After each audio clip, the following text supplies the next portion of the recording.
যেহেতু দেবিদ্বার থেকে মানুষ আস্থা রেখে 1,72,000 মানুষ ভোট দিয়ে এই সংসদে পাঠিয়েছে, তাদের পক্ষে 1 মিনিট 18 সেকেন্ড কথা বলছি।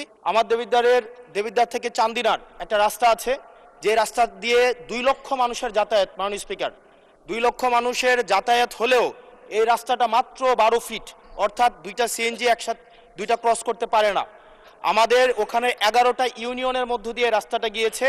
এই রাস্তাটাকে যদি আমরা প্রসারিত করতে পারি, তাহলে ওই ইউনিয়নগুলোতে আমরা শিল্প এবং বিভিন্ন ধরনের আমরা কোল্ড স্টোরেজ, আমরা কর্মসংস্থানের ব্যবস্থা করতে পারবো, যেহেতু ওই রাস্তাটা হচ্ছে ঢাকা চিটাগং হাইওয়ের একটা রাস্তা।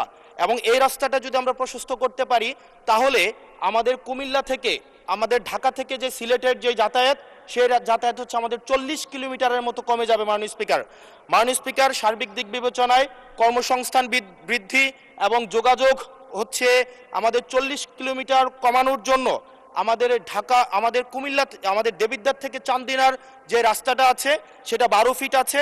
এটাকে প্রশস্ত করে এটাকে হাইওয়ে করার জন্য মাননীয় স্পিকার, আপনার মাধ্যমে সংশ্লিষ্ট মন্ত্রণালয়কে অনুরোধ জানাচ্ছি।